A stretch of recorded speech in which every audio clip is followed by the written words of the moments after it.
happening in the world. Europe is in chaos. Middle East is exploding in violence.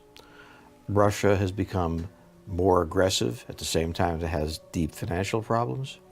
And China has become a dictatorship at the same time that it's probing in the South China Sea.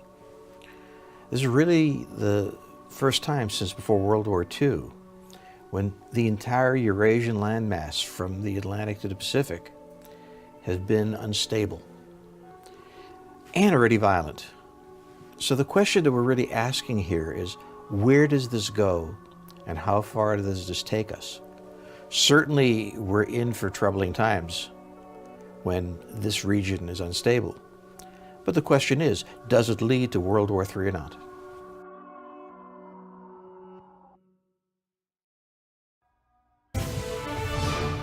We have breaking news just into CNN. North Korea has suspended talks with South Korea that were supposed to resume tomorrow. This has to do with South Korea-U.S. joint military drills. We're still working out some of the details here. But North Korea has said, according to the state-run news agency, that the U.S. should carefully consider the North Korea-U.S. summit in view of what it calls, quote, provocative military disturbances with South Korea.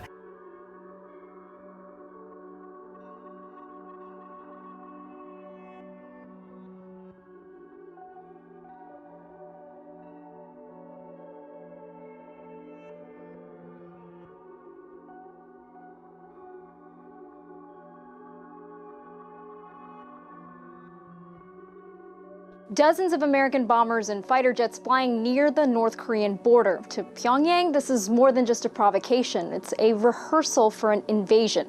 So now, after scrapping a summit with Seoul, the North is hinting that it could also abandon a highly anticipated meeting with Trump that's scheduled for June 12th in Singapore.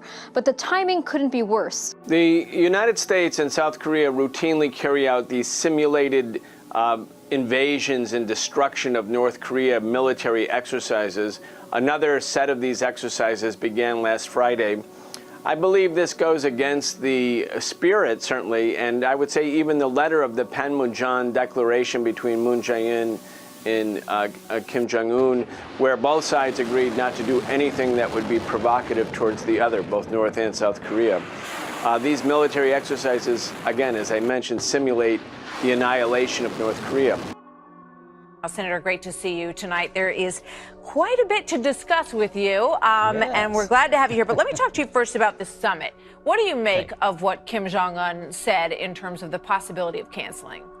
You know, they kind of played this game in the past. The only advice I can give North Korea, and I honestly mean this, if you're not serious about doing a deal with the president, if you're not willing to give up your nukes for a better life for North Korea, don't meet with the president. The worst thing you could do is sit down and meet with President Trump, then try to play him, because if you do that, we're going to have a war and you're going to lose it.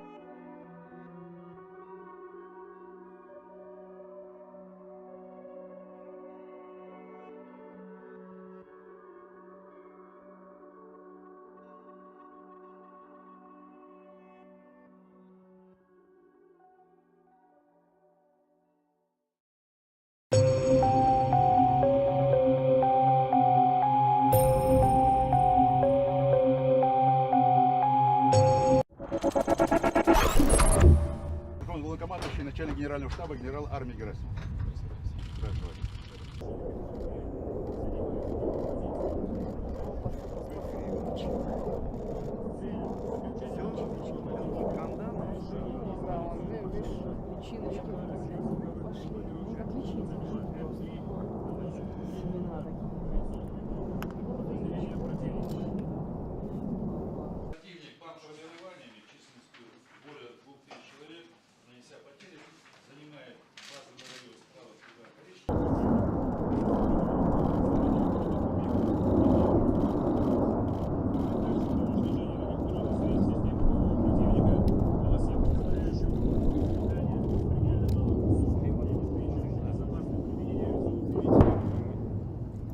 На экране, так и в поле. Как они сами вертушки. Они справа.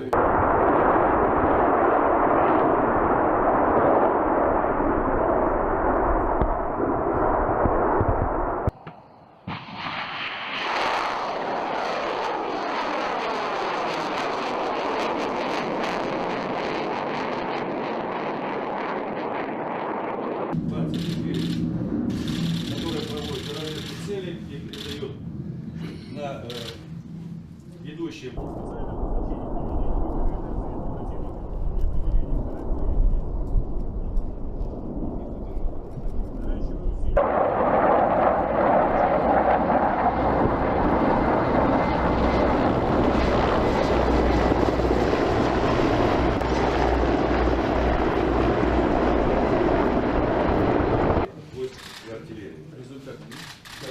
Справа перед вами вы наблюдаете действия и засад вертолетов.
A threat to the world.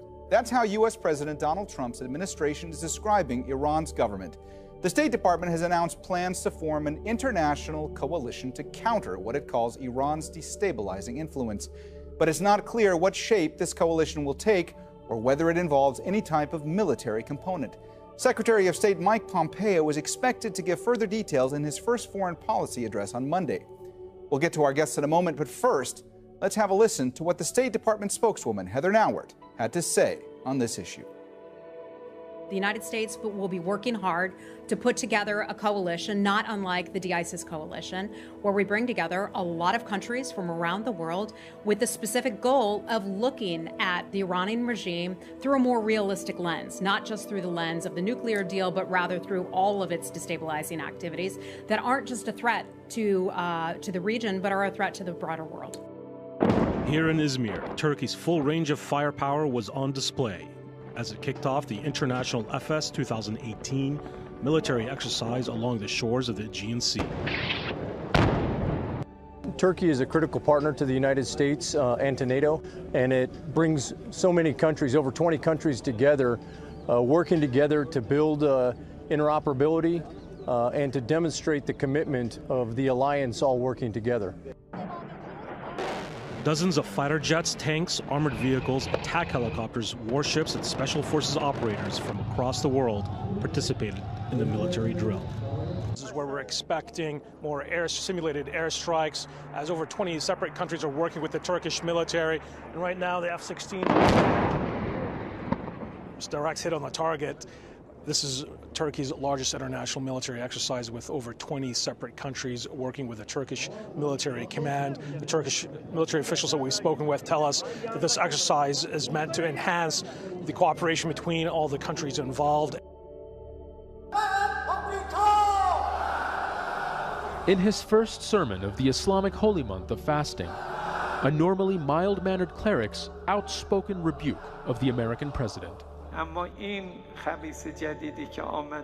This evil newcomer, Donald Trump, showed us he is a crazy man. He's doing everything and saying everything without wisdom. He has no religion, no humility, no shame, no consideration. He has nothing. In reality, he's someone who has nothing. He also used the pulpit to criticize leaders of other Muslim nations and predict Israel's demise. Arab leaders are silent because America has dominated them. As the Supreme Leader said, they are paid slaves who have no voice. And the international community and the Organization of Islamic Cooperation showed that they cannot follow the rules. They don't have consensus, and morality has no place in diplomatic affairs. The imams who lead Friday prayers speak for the Supreme Leader, so it's an easy way for worshippers to know what's on Ayatollah Ali Khamenei's mind. Palestinians stood up, and over the past few days, people came to the scene unarmed and were massacred. It was another disgrace in the dark history of this dirty regime of Israel, and the President of America is its supporter, and it was the latest evidence that they are not committed to any rule of law.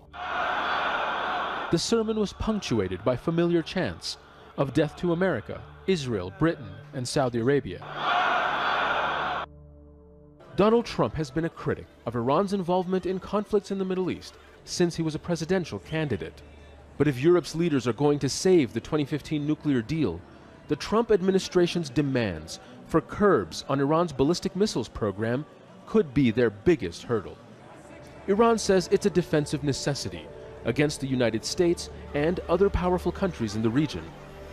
And despite suggestions by European signatories, Iran says compromising its self-defense capability is off the table, even if it means scrapping the nuclear agreement.